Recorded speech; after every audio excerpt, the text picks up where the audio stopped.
जीवन में हमेशा याद रखिए, हमारे कर्मों का फल हमें वैसे ही ढूंढ लेता है जैसे कोई बछड़ा खो जाने पर सैकड़ों गायों में अपनी मां को ढूंढ लेता है। नमस्कार साथियों, स्वागत है आपका अनमोल साथी की एक नई सीरीज में जिसका नाम है भगवद गीता की सीख। और आज हम जानेंगे कि श्रीमद् भगवद गीता के तीसरे अध्याय से क्या सीखा जा सकता है। इस वीडियो में बात करेंगे तीसरे अध्याय की बहुत ही सरल भाषा और आसान से शब्दों में। प्रथम अध्याय में हमने देखा कि धनुधर अर्जुन युद्ध भूमि में हर तरफ अपने रिश्तेदारों को देखकर युद्ध करने से मना कर देते हैं और हताश होकर रथ में पीछे जाकर बैठ जाते हैं। वहीं दूसरे अध्याय में भगवान श्री कृष्ण अर्जुन को समझाते हैं कि आपका धर्म ही आपसे कहता है कि आप युद्ध क्षेत्र में उतरकर युद्ध करो। दूसरे अध्याय में श्री कृष्ण अर्जुन को दो मार्ग बताते हैं, पहला निष्काम कर्म योग और दूसरा ज्ञान योग। इससे पहले कि आप श्रीमद् भगवद गीता के तीसरे अध्याय की शिक्षाओं में खो जाएं, अगर आप इस चैनल पर नए हैं तो इस चैनल को सब्सक्राइब करके घंटी जरूर बजा दें, क्योंकि हम आपके लिए ऐसे ही ज्ञानवर्धक और प्रेरणादायक वीडियोस लाते रहते हैं। साथियों, श्रीमद् भगवद गीता के तीसरे अध्याय से हम जानेंगे कि ऐसी कौन सी दो चीजें हैं जो आपको इस दुनिया में कुछ भी हासिल करके दे सकती हैं। इसमें हम यह भी जानेंगे कि हम क्या हैं और हम अपने मन को अपने काबू में करके अपनी सभी बुरी आदतें कैसे छोड़ सकते हैं और अपनी मनचाही मंजिल को कैसे प्राप्त कर सकते हैं। तो चलिए विस्तार से जानते हैं श्रीमद् भगवद गीता के तीसरे अध्याय से मिलने वाली सीख और शिक्षाओं के बारे में। श्रीमद् भगवद गीता अध्याय 3 कर्म योग। तीसरे अध्याय की शुरुआत होती है जब अर्जुन अपनी दुविधाओं का समाधान प्राप्त करने के लिए श्री कृष्ण से प्रश्न करते हैं। अर्जुन कहते हैं, हे जनार्दन, यदि आप बुद्धि को कर्म से श्रेष्ठ मानते हैं तब फिर आप मुझे इस भीषण युद्ध में भाग लेने के लिए क्यों कहते हो? आपके अनेक अर्थ वाले उपदेशों से मेरी बुद्धि भ्रमित हो गई है। आपकी बातें सुनकर ऐसा लग रहा है कि जैसे ज्ञान कर्म से ज्यादा सही है, लेकिन आप तो मुझे युद्ध करने के लिए बोल रहे हो। तो आप ही बताइए कि मैं ज्ञान का रास्ता अपनाकर सन्यासी बनूं या कर्म का रास्ता अपनाकर युद्ध लड़ूं? कृपया मुझे निश्चित रूप से कोई एक मार्ग बताएं जो मेरे लिए सर्वाधिक लाभदायक हो। यह सुनकर भगवान श्री कृष्ण अर्जुन से कहते हैं कि इस संसार में मैंने खुद ही तुम्हें दो तरह के योग बताए हैं।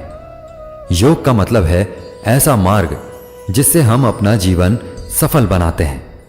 उनमें से एक है ज्ञान योग और दूसरा है कर्म योग। और दोनों ही रास्तों की अगर मैं बात करूं तो कर्म तो करना ही पड़ेगा, कर्म अनिवार्य है। श्री कृष्ण कहते हैं, न कर्मणा मनारंभ नैष्कर्मयम् पुरुषो अश्रुन्ते न च संन्यसनादेव सिद्धिम समधि गच्छति।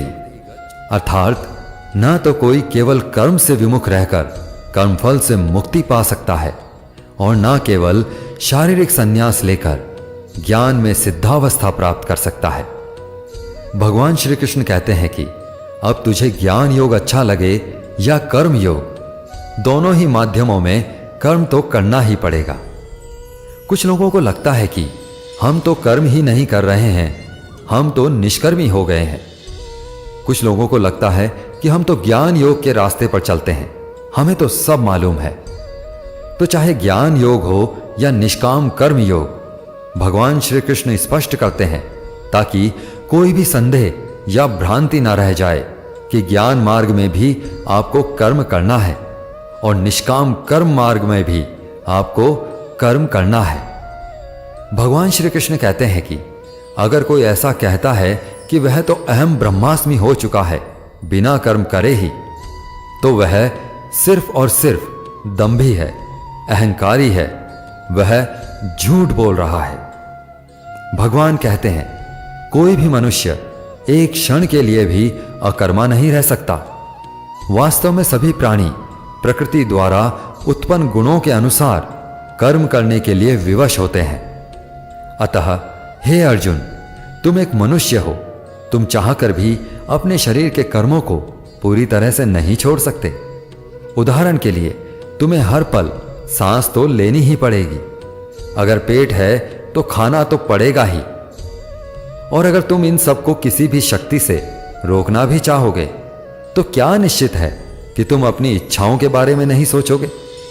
कहने का मतलब है, तुमसे जाने अनजाने में कर्म तो हो ही जाएगा, क्योंकि तुम मनुष्य हो और तुम तो वैसे भी क्षत्रिय हो, तो तुम अपने धर्म से भी बंधे हुए हो। इसलिए तुम्हारे लिए सन्यास के रास्ते की जगह कर्म का रास्ता ज्यादा उचित है। मतलब ज्ञान योग की जगह कर्म योग ज्यादा सही है। इसलिए तुम यह सोचकर कि यह काम तुम नहीं कर रहे हो, बल्कि प्रकृति के अधीन होकर तुम्हारा शरीर कर रहा है, फल की इच्छा किए बिना अपना कर्म योग करो। क्योंकि अगर तुम अपने आप को खुद के कर्म का कर्ता यानी करने वाला नहीं मानोगे तो मैं तुम्हारा कर्ता बनूंगा, और जब मैं तुम्हारा कर्ता बनूंगा तो तुम्हें बिना मांगे ही वह सब सुख सुविधाएं और राज्य दे दूंगा जिसकी तुम्हें जरूरत होगी। बिना मेहनत किए ही सुख सुविधाओं और राज्य का भोग किया तो तुम एक चोर कहलाओगे और तुम कभी परमात्मा यानी मुझसे नहीं मिल पाओगे। जिस तरह से महान लोग खाने के लिए नहीं बल्कि जीने के लिए ही खाते हैं, उसी तरह से तुम भी परिणाम के लिए नहीं बल्कि कल्याण के लिए युद्ध करो। हे अर्जुन, तुम मनुष्यों में सबसे महान हो, इसलिए जैसा तुम करोगे ठीक वैसा ही तुम्हारी संतान या आने वाली दुनिया करेगी। अर्जुन, अब तुम मुझको ही देख लो, मैं तो भगवान हूं, मुझे भला किसी काम को करने की जरूरत क्या है? परंतु मैं इसलिए अपना कर्म करता हूं क्योंकि मनुष्य की आत्मा मेरा ही छोटा सा अंश है, और जैसा मैं करूंगा वैसा ही फिर मनुष्य करेगा, अन्यथा पूरी सृष्टि ही नष्ट हो जाएगी। कोई अगर तुम्हारा साथ भी ना दे या तुम्हारी आलोचना भी करे तो तुम उसको बिना कुछ कहे सिर्फ अपना कर्म करते जाओ, और ऐसा करने पर वह मनुष्य भी कुछ समय पश्चात तुम्हारे जैसा ही करने लगेगा। श्री कृष्ण कहते हैं, मयि सर्वाणि कर्माणि सन्न्यस्याध्यात्म चेतसा निराशीर निर्ममो भूत्वा युद्धस्व विगत जराह।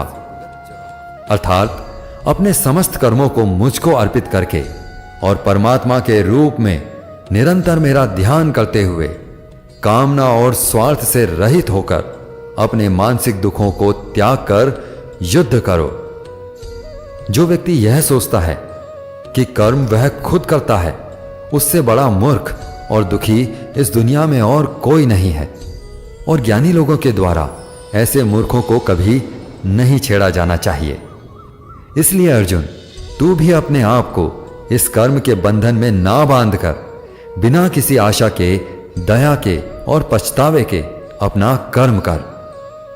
हे अर्जुन, खुद का धर्म और कर्म दूसरों के धर्म और कर्म से ज्यादा अच्छा समझा जाना चाहिए, भले ही हमारे खुद के धर्म में और कर्म के पालन करने में कोई कमी रह जाए।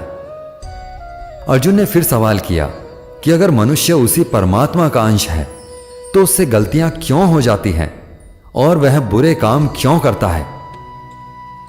भगवान श्री कृष्ण कहते हैं, मनुष्य का शरीर भोग विलास करना चाहता है क्योंकि उसकी प्रकृति वैसी ही है। इसलिए अगर उसकी इच्छा पूरी नहीं होती तो उसको क्रोध आता है, और जिस तरह धुएं की वजह से आग दिखाई नहीं देती, उसी तरह से काम और क्रोध की वजह से मनुष्य को अपना धर्म, कर्म और परमात्मा दिखाई नहीं देते। और इसी वजह से क्रोध और कामना में आकर मनुष्य अपनी इंद्रियों और मन पर नियंत्रण खो देता है और ना चाहते हुए भी बुरे काम और गलतियां कर बैठता है।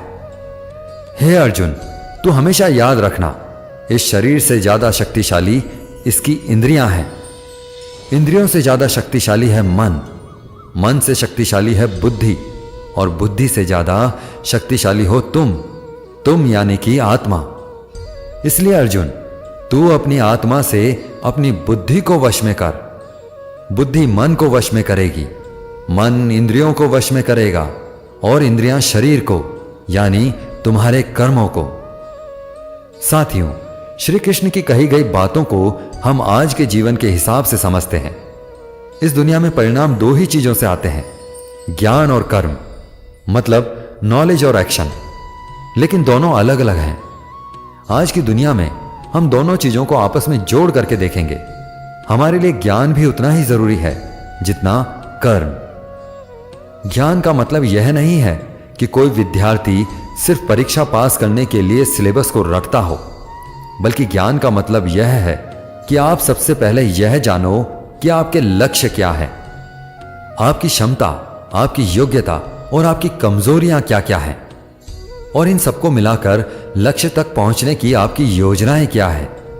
यह है आपका नॉलेज यानी कि ज्ञान योग। इसके अलावा आपको एक और चीज जाननी चाहिए कि आप यह शरीर नहीं हो, आप एक आत्मा हो। आपकी आत्मा यानी आप खुद अपने विचारों, अपनी भावनाओं और अपने कार्यकलापों से बहुत ऊपर हो। और अगर आप ऐसा सोचकर अपने कर्म करोगे तो मैं दावे के साथ कह सकता हूं कि आप 100% अपनी समस्याओं से ऊपर उठ जाओगे। इसके बाद इस अध्याय में दूसरा रास्ता बताया गया है, कर्म योग यानी कि आपके एक्शंस। कर्म के लिए भगवान ने यह बोला है कि हमें कभी यह नहीं सोचना चाहिए कि काम हम कर रहे हैं, और जब हम यह सोचेंगे कि किसी कार्य के कर्ता हम नहीं हैं, तब इसके दो फायदे होंगे। एक तो यह है कि आप अपनी मेहनत के परिणाम को लेकर चिंता में नहीं रहेंगे, और दूसरा यह है कि आप भावनात्मक रूप से स्थिर होकर अपना सर्वोत्तम प्रयास कर पाएंगे। इसके साथ साथ आपको कभी भी अपने बुरे या अच्छे परिणाम को खुद पर लेकर दुख नहीं करना चाहिए, क्योंकि श्री कृष्ण के उपदेश के अनुसार मनुष्य को सिर्फ कर्म करने का अधिकार दिया गया है, उसके परिणामों का नहीं। इसके अलावा आप अपनी किसी भी बुरी आदत से कैसे छुटकारा पाएं, इसको बहुत ही आसान शब्दों में बताया गया है कि आप अपने आप को उस परमात्मा का ही छोटा सा रूप यानी कि सिर्फ एक आत्मा समझें, और आत्मा के ध्यान से अपने मस्तिष्क यानी विचारों को और विचारों से अपने मन को काबू में करें। और इसके बाद आपका मन अपने आप आपके सभी फिजिकल सेंसेस यानी कि इंद्रियों को काबू में कर लेगा, और जब आपकी इंद्रियां काबू में हो जाएंगी तब बुरी आदत छोड़ना तो क्या, किसी भी कार्य में कुछ भी मुश्किल नहीं होगी। साथियों, उम्मीद है आपको श्रीमद् भगवद गीता के 3 अध्याय की यह सरल व्याख्या जरूर पसंद आई होगी और आपको इससे बहुत कुछ सीखने को मिला होगा। वीडियो को लाइक करके कमेंट में जय श्री राधे कृष्णा लिखना ना भूलें। अगर इस वीडियो में मुझसे कोई भी त्रुटि रह गई हो तो मैं क्षमा प्रार्थी हूं। मिलते हैं जल्दी ही श्रीमद् भगवद गीता के 4 अध्याय की आसान और सरल व्याख्या के साथ। तब तक के लिए अपना ख्याल रखें। जय श्री राधे कृष्ण।